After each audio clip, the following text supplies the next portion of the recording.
El regreso de Carlos Leder, uno de los fundadores del cartel de Medellín junto con Pablo Escobar, tomó a Colombia por sorpresa y también a muchos compatriotas, aunque duró detenido 3 días, fue dejado en libertad.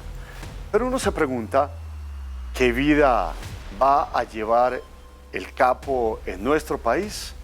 Es verdad que está pobre. ¿De qué va a vivir? Bueno, esta es una crónica de Héctor Sarasti.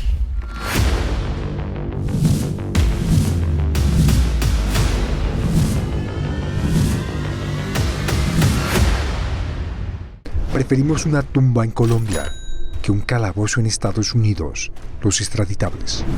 Este hombre envejecido, al que el traje le queda grande y que llegó sorpresivamente a Colombia, es nada más ni nada menos que el ex capo Carlos Leder, fundador del cartel de Medellín. Era el loquito del cartel, como califica el libro Los jinetes de la cola. Esto dice el autor. Sin lugar a dudas, fue la persona que vino a transformar totalmente el mundo del narcotráfico.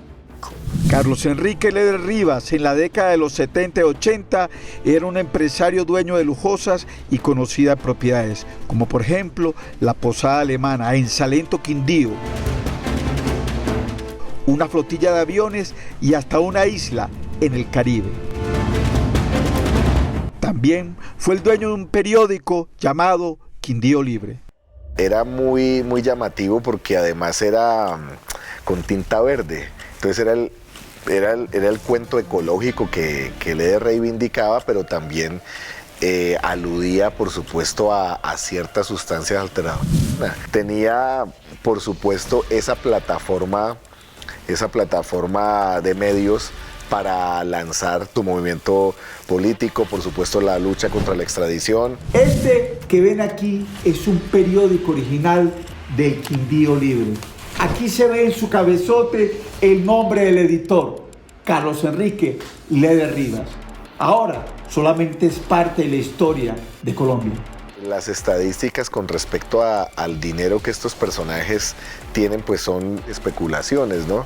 Porque es una actividad ilegal y no se sabía realmente cuánto se podía exportar. Lo que sí es cierto es que Carlos Leder se hizo archimillonario. Pero ¿qué va? De un poderoso narco extraditado a un envejecido expresidiario luego de pagar décadas y décadas de condena en Estados Unidos. Vienen arruinados moral, física, económica y socialmente. El ex narco regresó después de 38 años, 1 mes y 24 días. Aquí se ve esposado en este video, oculta con la corbata que le colocaron los grilletes. Es absolutamente deleznable, absolutamente repudiable que una persona de 76 años prácticamente sea sometida al escarnio público. Era un imposible físico, moral y jurídico que este señor tuviera una condena vigente. Esta orden que leen le hizo el milagro de darle la libertad que consideran un personaje muy singular del narcotráfico, un cuestionado pionero de un mundo violento. Tiene varias etapas, entonces hay una donde era ese empresario de cierta manera organizado, pero también lo que cuentan es que su gusto por el consumo de esa misma sustancia que exportaba, pues empezó a hacerlo recaer, que al final dieron al traste con su empresa. Leder fue el primer gran capo extraditado. De allí en adelante, ¿cómo les va a los narcos enviados a otros países cuando regresan? Esto nos dice el que se conoce como el abogado de la mafia, Gustavo Salazar. Si les va bien, se apoderan de los bienes sus testaferros. Si les va mal, como a todos, no pueden volver a trabajar, les expropian sus bienes, sobre todo en Colombia, todos los que tienen. Por lo general, los narcos siguen viviendo a todo dar. Sí, a mí me dijo uno de los mellizos, me decía, cuando estamos ricos peleamos con los amigos, a algunos los traicionamos y cuando nos cansamos de pelear, el Estado nos quita los bienes y quedamos, si no en ruina, por lo menos muy magramente. ¿Qué ingresos puede tener un adulto mayor como Carlos Leder? Leder en estos momentos las entradas son mínimas. Está viviendo de pronto de las regalías del libro que lo sacó el año pasado, que supongo que algún dinero haya recibido por esta autoría del libro de Leder. ¿Es, sí o no, una dura realidad que afrontan los antiguos narcos? Durísima, porque es que mire, sumado a que más de la mitad de su vida la pasa en una cárcel, su vida es una ruina, la de su familia. ¿La salvación de los narcos está en contar su vida? No, al contrario, si cuentan su vida, pues supongo yo que no hay posibilidad de la salvación. Uno de los más destacados investigadores del narcotráfico en Colombia, el ex jefe de la unidad investigativa del diario El Espectador, Fabio Castillo, respondió la pregunta. ¿Fueron los narcos una especie de Robin Hood? Por el pueblo, porque la voz del pueblo es la voz de Dios. Eso fue un mote que les dio el director de una revista que se inventaron la idea de que eran los hombres que venían a defender el país. En realidad, lo único que hacían era montar una estructura para conseguir esclavos. ¿Qué queda de esos personajes de esa generación? Aunque muchos pasaron de agache, una mayoría está muerta y otra está envejecida. ¿Qué reflexionan?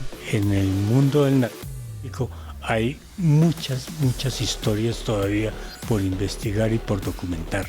¿Qué simbolizaría Carlos Leder para las nuevas generaciones? Pues no debe ser recordado por absolutamente nada positivo, porque no ha hecho nada, ni siquiera pedir perdón por toda la cantidad de actos que cometieron. ¿Qué significó Leder para ese mundo?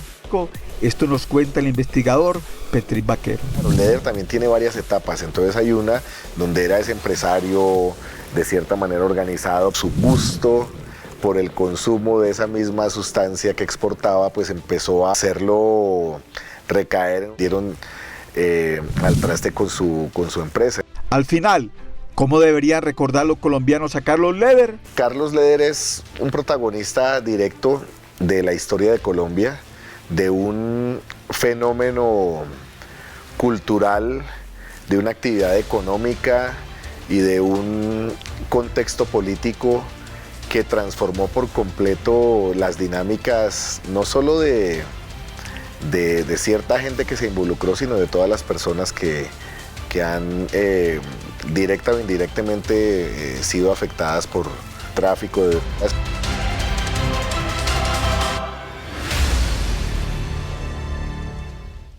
Una novela escrita por Alias Popeye, uno de los sicarios del cartel de Medellín, el general de la mafia. Cómpralo ahora en www.testigodirectoeditorial.com.